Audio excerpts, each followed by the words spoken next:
Alright, so hey everyone, today I want to take a look at Quake Update 1 and its changes to the controllers support.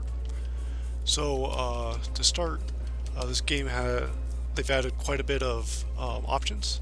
So binding options, we've gotten all the quick switch and direct weapon binds. So this is great. The only thing that we haven't gotten are quick save and quick load binds. Those seem to be PC exclusive. It'd be nice to get those on console at some point, but this is a big improvement. Then we have all the aiming options that we could want. So we have Deadzones, we have aim acceleration. I'm not too sure exactly what this does. It seems to be like a modifier for the sensitivity after a certain point, but I'm not exactly sure. The acceleration exponent, this controls the acceleration curve. And aim smoothing, we have a toggle for this. This was the main problem players are having before because aim smoothing made things really inconsistent and sluggish. So now we can disable this. The implementation also seems to be better. It seems to preserve diagonal movement quite a bit better than it was, but very importantly, we're able to disable this. The main issue with these options I want to demonstrate is the acceleration exponent.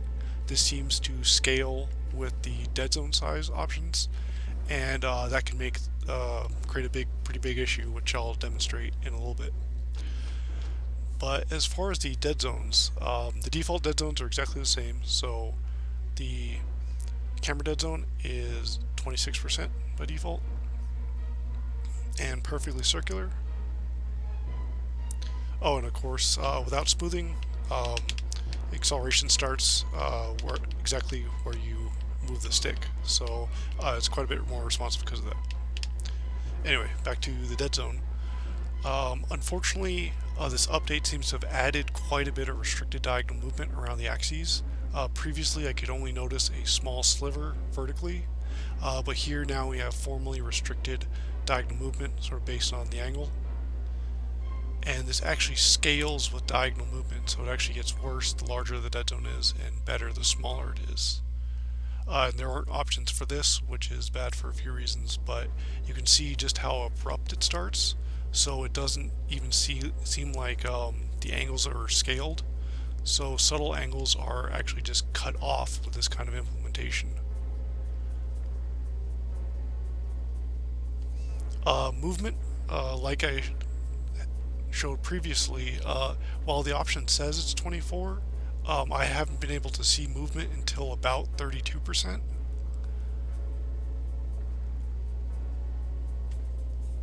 And there are some restricted diagonal regions here too, but in a different shape than with the camera. It's a little hard to demonstrate, so I'm going to try using this test. If I move forward, I move along this slanted wall, so that illustrates forward movement, but as you can see, if I'm pointing left or diagonally left, but when I move into these restricted regions, I'm essentially moving forward, so I'm sliding across this wall. But if I move outside of it, I then move left, so you can see the range like this.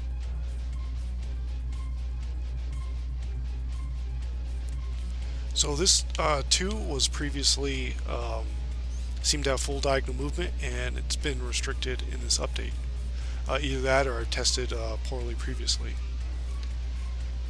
Now I want you to pay attention to the acceleration. So once I pass the Deadzone, it's pretty slow and then builds up until the maximum turn rate. And just to compare this with movement, start slow and build up to your maximum movement speed.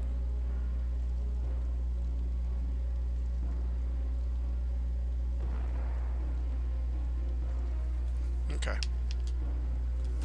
So now to illustrate the maximum Deadzones, and switch the graphs. So the camera is, as expected, 50%, still perfectly circular.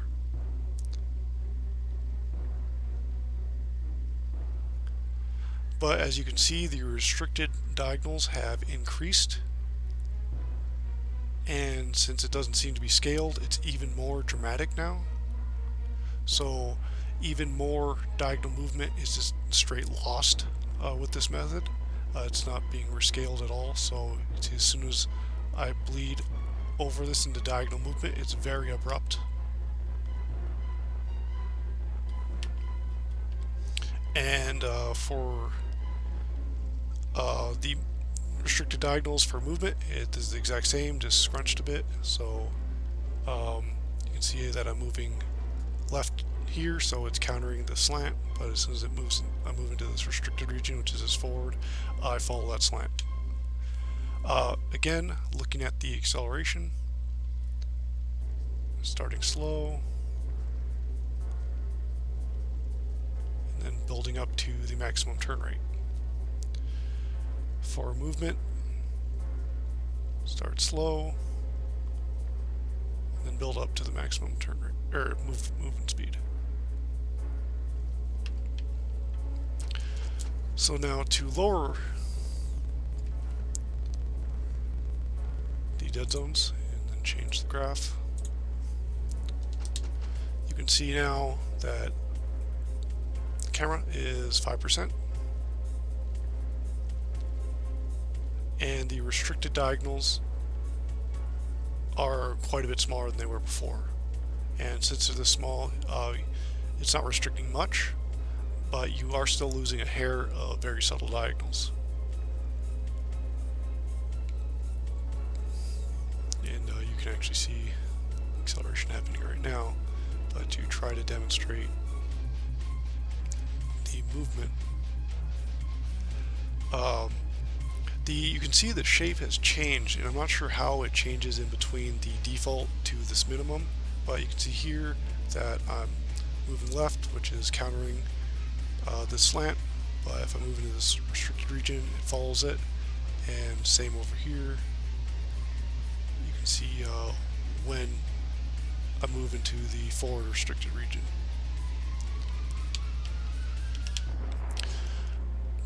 But now I want to show the acceleration. You probably already saw it. It took me a while to line up the angle on that wall. You can see just how fast the acceleration begins moving. So it speeds up much faster than it did before. And this seems to apply to movement as well. So if I move just beyond the dead zone, I seem to start moving quite a bit faster than I do previously. So smaller dead zones just make the exponent, or scales the exponent, so acceleration starts much sooner. I've tried testing it at a few points, which I'll show on screen, but it's it seems to scale like that, where lower dead zone is, it changes the exponent value. And you can edit this, but to mitigate this issue a bit, but it's still very sensitive compared to what it is at larger dead zones. And ideally, no matter what dead zone you play as, you should maintain the same curve regardless. And showing those graphs on screen, you can see that it even caps, so like sort of the functional outer dead zone changes as well. An outer dead zone is fine, but players should be given control over that if it's going to, cap at like 60% or whatever. That's really doesn't help things much. If I try doing the test I did before, where I track this thing, you can see that my tracking is pretty much just as bad as it was with smoothing, and instead of being too sluggish and unpredictable, it's just because it's too sensitive now. So you shouldn't be getting losing precision with smaller dead zones. Smaller dead zones should be giving you more precision. So the real fix would be making this acceleration option completely independent from the dead zone, or sorry, the exponent. The other thing I want to mention is, as I said before, the weapon wheel is also controlled by the right stick dead zone, and this is an issue because normally you want to play at smaller dead zones for aiming because that helps with accuracy, but With the wheel, you generally want a larger dead zone because selecting things like this, especially with this many options, your arc range kind of gets slower. So basically, so this is your arc range for the shotgun, but that range just gets smaller and smaller because, as you can see with this restricted region, the actual range gets smaller for that angle. So this makes it so when you flick your stick and it's resetting, it's easier to bleed into another range when resetting. But of course, if you're using a very, very small dead zone like this, it can actually bounce to the other side occasionally as well, which causes missed flicks. So you can see that happening a bit here, where it's just flicking around to places other than shotgun. But if we max everything out again,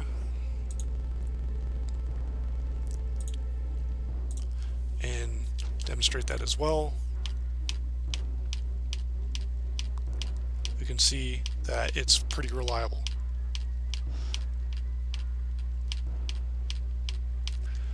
So something I'd like to request is just a separate wheel dead zone option for the right stick, so we can have, you know, the movement stick, the camera, and then the weapon wheel dead zone. So that about covers all the issues. To sum up everything, it's great we have a whole lot of options, but things that need to be fixed. Ideally, we can get quick save and quick load binds. We do have this menu quick save and quick loading option, but having direct binds for them would save us the need to open up the menu at all. Making the acceleration exponent scale independently from the dead zone. Ideally, whatever curve you set is the curve that's maintained on any dead zone size. The dead zone options, they're fine, but it would be nice if they went to 0 instead of 5. 5% is probably good enough for most players, but you have a pretty incredible range here. Just moving it down to 0 would just give players that bit more of control. The wheel dead zone, an option for that, and that could range from let's just say it could range from 0 to 100 even, but at least something like, you know, 25 to 70 or something pretty wide like that as well. I mean, even the 0 to 50 would still work too. That'd be fine as well. And then the restricted diagonals, I think we either could just completely remove these, or if we keep them, we should have options for this. And if they're kept, movement should probably be updated to work the same as it does with the camera. This kind of implementation is more predictable than whatever the current movement dead zone does. If it's kept, we definitely need options for it to control it. So, and of course, this is scaled independently of the dead zones. So if you want to use a lot of restricted diagonal movement, like the current amount, you could use this, but use this with, you know, 5% dead zone, 10% dead zone, or if you needed to use a 20% dead zone, you could have full diagonal movement. The last thing is, with this implementation, it'd be better to scale this so that if you move like right past this, you should access your most subtle angles. It should be scaled so that you don't lose anything. You'd have your 0 to 90 degrees still accessible. So that about covers it. Hopefully we can see these things improved. As far as this exponent, the actual curves aren't following a standard power function, so maybe these issues, or at least the weird outer dead zone alterations, are maybe because the degrees or the function doesn't work well with manipulating the degrees. But either way, something that has very predictable movement with the exponent would be good, just because a simple power function. Oh, and I'll add that too. Normal power function, 1 to 4, a 4-degree power function, it would start extremely slow, and depending on how a corrected curve that this game currently uses, this sort of S curve, works, this range might be fine, but If it works similar to a power function, most players are just going to want to edit between 0 and 2, and having smaller increments for this would be nice too. So 1.1 instead of 0.1 instead of 0.5 increments would be requested. But that's enough rambling. Hopefully we can see these things improved. I mean, it's great that we saw smoothing and we have all the options we could want, except for maybe the quick save binds, but they just need to be refined in things like the restricted diagonal movement. We should either get options for or just get them removed. But that covers it. Thanks for watching, and everyone, have a good rest of your day.